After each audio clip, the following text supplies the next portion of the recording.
कुलदीप सिंह सेंगर को जमानत मिलने की खुशी आज काफूर हो गई। सुप्रीम कोर्ट ने दिल्ली हाई कोर्ट के फैसले को रोक दिया, जमानत के फैसले को पूरी तरीके से रोक दिया है, अदालत पर भी टिप्पणी की है। लेकिन आज कुलदीप सिंह सेंगर की तरफ से भी एक जज्बाती बयान आ गया। उनकी बेटियां हैं और एक बेटी ने कुलदीप सिंह सेंगर की तरफ से एक बयान जारी किया है। क्या है ये बयान, हम आपको सुनाएंगे भी और बेटियों ने कहा क्या है ये दिखाएंगे भी।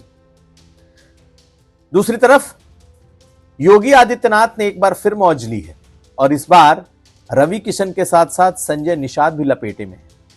कैसे, कहां और किन मुद्दों पर इन दोनों नेताओं से मौज ली है मुख्यमंत्री योगी ने, आज हम ये भी दिखाएंगे। इन दोनों खबरों का विश्लेषण आज का यूपी में। नमस्कार, मैं हूं कुमार अभिषेक, आप देख रहे हैं यूपी तक। हम हाजिर अपने न्यूज शो आज का यूपी लेकर। तो सुप्रीम कोर्ट के बाहर आज एक बार फिर उन्नाव रेप पीड़िता के लिए खुशी का मौका था।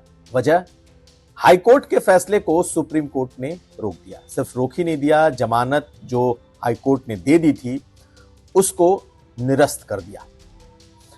अदालत के बाहर जो उन्नाव पीड़िता का परिवार और जो लोग उनके लिए लड़ रहे हैं उनके बीच हर्ष का माहौल था।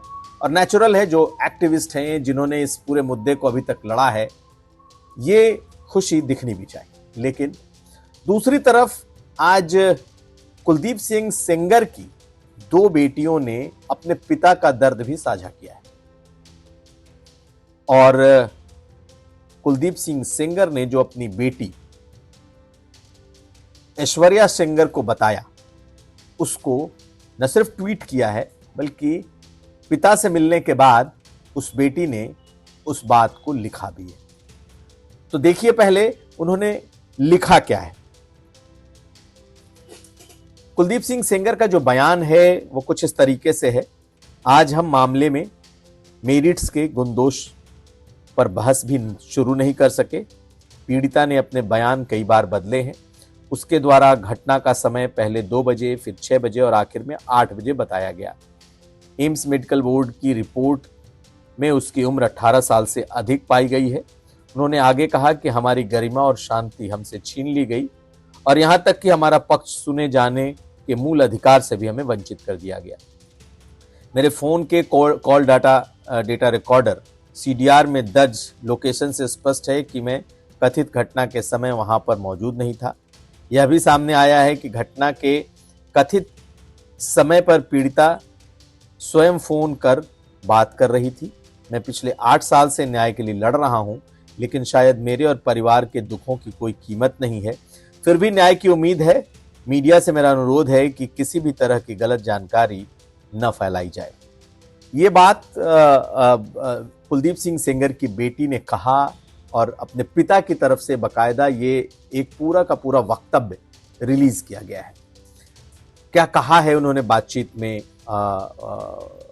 इंटरव्यू में, उसको भी सुन लीजिए। हाथ जोड़ के विनती करती हूँ कि प्लीज एक बार मेरिट्स पे हमारा केस सुन लिया जाए। हम कोई दरिंदे नहीं है, हम भी नॉर्मल परिवार हैं और वो हमें कुछ भी पावरफुल बोल ले या कुछ भी कह ले, असल बात तो यही है ना कि 8 साल से इतने सबूत होने के बावजूद वो जेल में बंद है। जहां वो प्रोटेस्ट कर रहे हैं उनसे आप एक बार जाके कह दीजिए कि आप प्लीज सबूत दे दीजिए, एक बार दिखा दीजिए कि क्या सबूत है कि कुलदीप सिंह सेंगर ने आपके साथ ऐसा ऐसा किया। एक बार मैं मीडिया के मेंबर से रिक्वेस्ट है कि कोई भी एक बार जाके उनसे पूछ ले कि आप एक सबूत दे दीजिए मैडम। दरअसल इसे कुलदीप सिंह सेंगर का पहला आधिकारिक बयान माना जा सकता है। अभी तक जब से कुलदीप सिंह सेंगर को जमानत दी थी हाई कोर्ट ने या फिर सुप्रीम कोर्ट ने जब दोबारा इसकी सुनवाई की, तब तक कुलदीप सिंह सेंगर का कोई बयान नहीं आया था। हालांकि अब भी कुलदीप सिंह सेंगर चूंकि जेल में हैं, बाहर नहीं आए हैं और उनकी दोनों बेटियों ने जो ये बातें कही हैं, खास करके एक बेटी ने जो रिलीज किया है, वो अपने पिता से बातचीत के आधार पर, जब पिता से मुलाकात हुई कुलदीप सिंह सेंगर से, उसके बाद ऐश्वर्या सेंगर जो उनकी बेटी है, उन्होंने इसे रिलीज किया है। तो ये एक तरीके का आधिकारिक बयान माना जा सकता है कुलदीप सिंह सेंगर का। लेकिन चूंकि वो जेल में है, इसलिए सीधे उनके बयान को नहीं कहा जा सकता, उनकी बेटी के द्वारा दिया गया बयान है। उधर आज सुप्रीम कोर्ट ने कुछ ऐसी बातें भी कही कि कई बार लोअर कोर्ट से गलतियां हो जाती हैं, यानी कि अदालत ने भी यह माना है कि जमानत देने या फिर इस मुद्दे पर इस केस पर फैसला लेने में अदालत से गलती हुई है।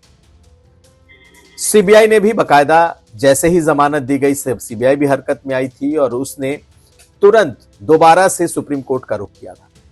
इस पूरे मामले पर देश में एक मिजाज बन चुका है। एक बेटी के साथ जिस तरीके का घिनौना कृत्य हुआ, उसके बाद से कुलदीप सिंह सेंगर को लेकर के एक भारी नाराजगी दिखी।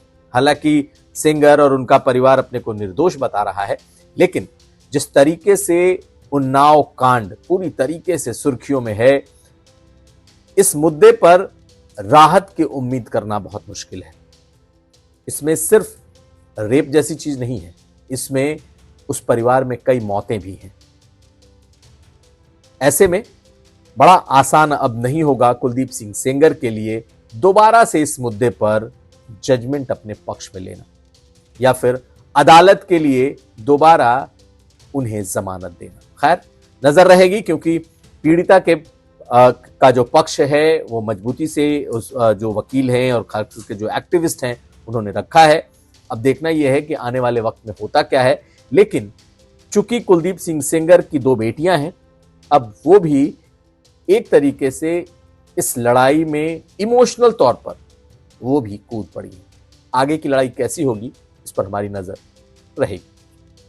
अगली खबर, मुख्यमंत्री योगी आदित्यनाथ रवि किशन से मौज लेने में कभी नहीं चूकते। कई बार मंच से वो रवि किशन की मौज ले चुके हैं, कहीं ना कहीं उनका उपहास भी करते रहते हैं। सिर्फ रवि किशन ही नहीं, अवनीश अवस्थी को भी मंच से कई बार उनकी भी मौज लेते हैं। लेकिन आज एक बार फिर गोरखपुर में उन्होंने रवि किशन और संजय निषाद दोनों से मौज ली। ठंड का ये मौसम है, जबरदस्त शीतलहर चल रही है। ऐसे में गोरखपुर में कबड्डी और कुश्ती की प्रतियोगिता चल रही है। क्या कहा मुख्यमंत्री ने? उन्होंने कहा कि अगर ये कार्यक्रम में मैं नहीं यहां आता तो न तो रवि किशन इस ठंड में बाहर आते, ना ही संजय निषाद, और जरूर दोनों कहीं पार्टी में बैठ करके खाना खाए हैं और उसके बाद दोनों यहां चले आए। तो खैर, चर्चा तो थी खेल कूद को लेकर, लेकिन मंच पर विराजमान इन दोनों नेताओं पर मुख्यमंत्री ने खूब चुटकी ली, खूब मौज ली। सुनिए क्या कहा है मुख्यमंत्री योगी आदित्यनाथ। तो ये कोई पहला मौका नहीं है। इसके पहले भी जब भी मंच पर रवि किशन गोरखपुर में होते हैं, मुख्यमंत्री योगी आदित्यनाथ उनसे खूब चुटकी लेते हैं, मौज लेते हैं, और मुस्कुराते हुए रवि किशन भी उनके मौज को टाल जाते हैं। चलिए, तो यह था आज का यूपी। हम कल फिर हाजिर होंगे। आप हमें दीजिए इजाजत। देखते रहिए यूपी तक।